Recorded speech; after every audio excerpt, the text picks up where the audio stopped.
안녕하세요. 우수한 영양학에서 영양학을 가르치고 있는 우수입니다. 안녕하세요. 자람입니다.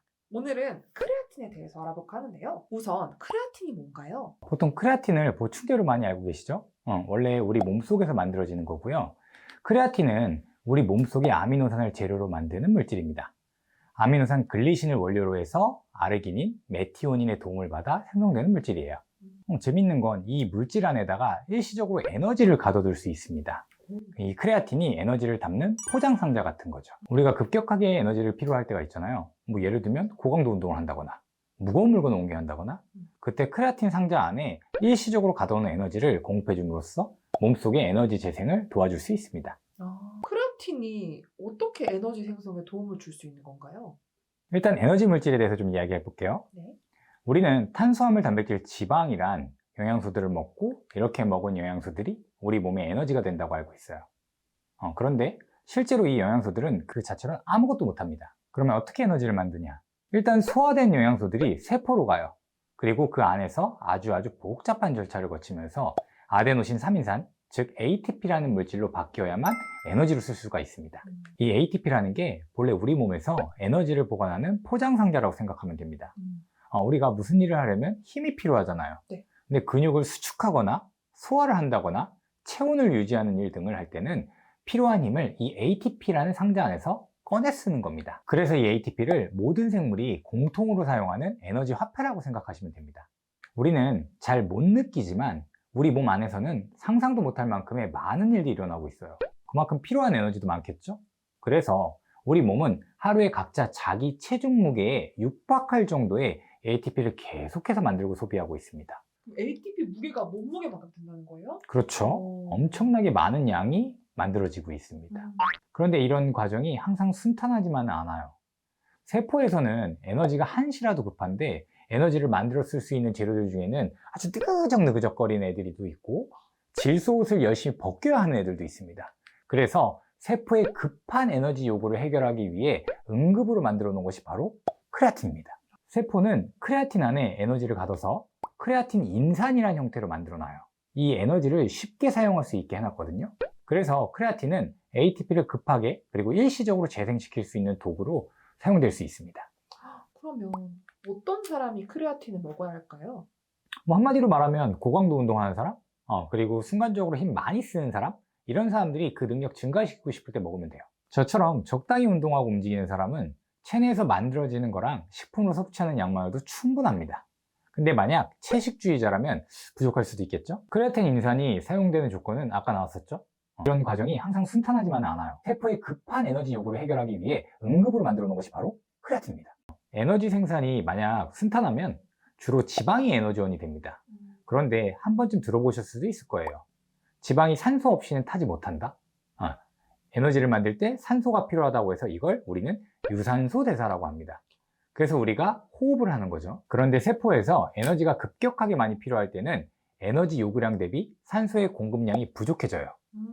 이게 극단적인 수준에 도달하면 산소 없이 에너지를 만드는 무산소 대사를 합니다.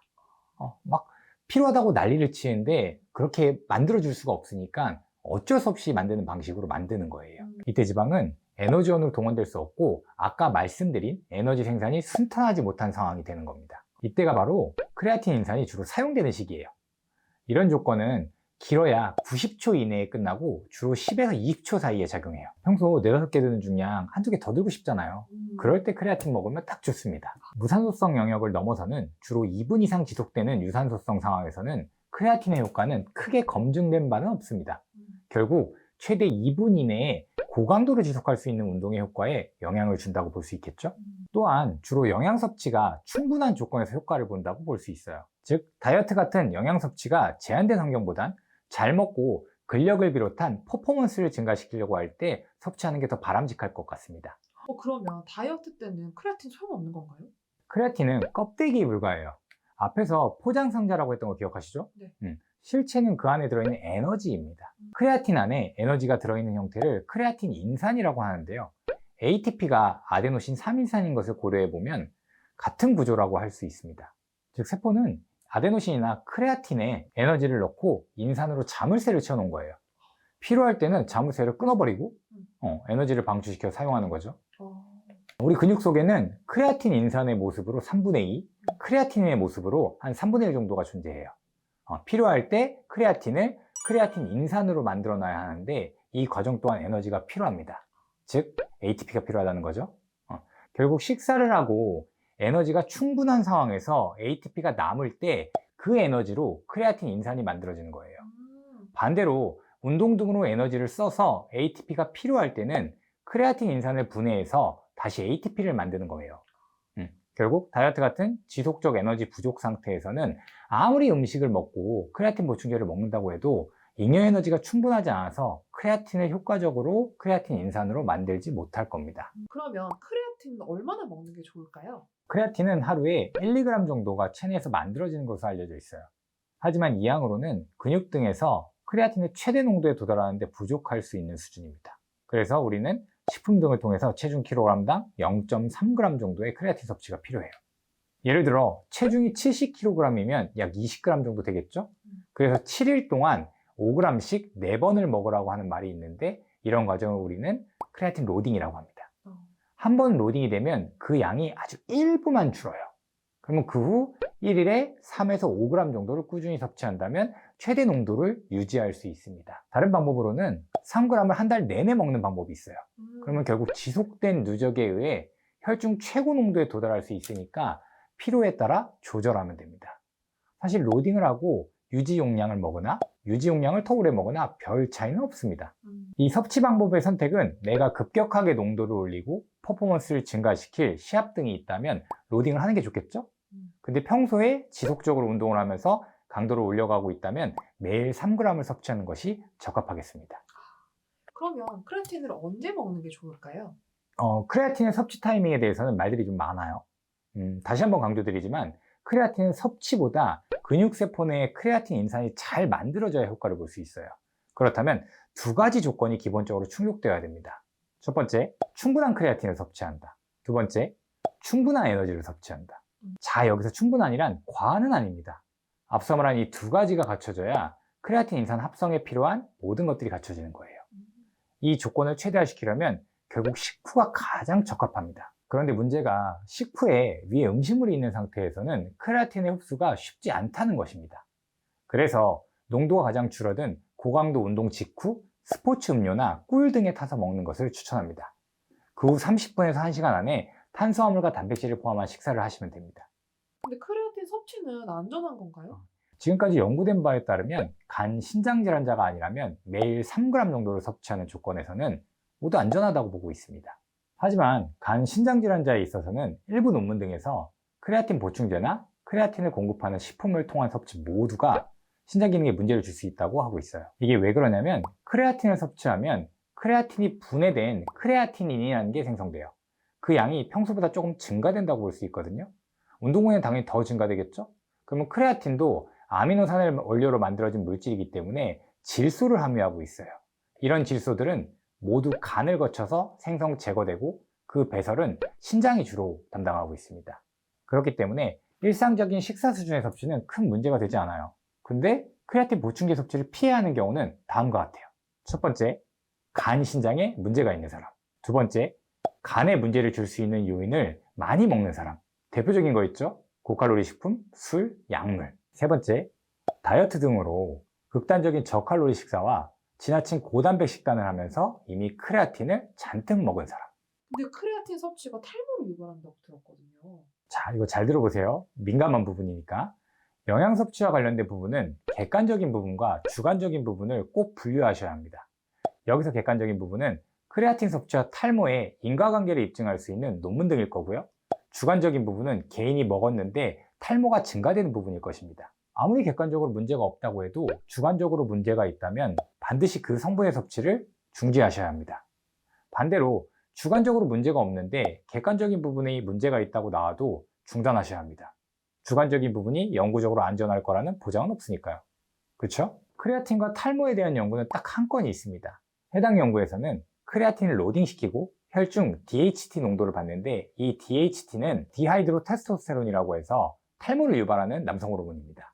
이 DHT 농도가 정상 범위에서 증가됐었습니다. 결론은 정상 범위였고 문제가 될 소지가 없었습니다. 하지만 해석은 탈모 위험이 있다고 했죠. 그 논문이 아직까지 영향을 미치고 있습니다. 이는 잘못된 해석이라고 볼 수 있어요. 즉, 크레아틴이 탈모를 부추긴다는 객관적으로 입증된 사실은 없습니다.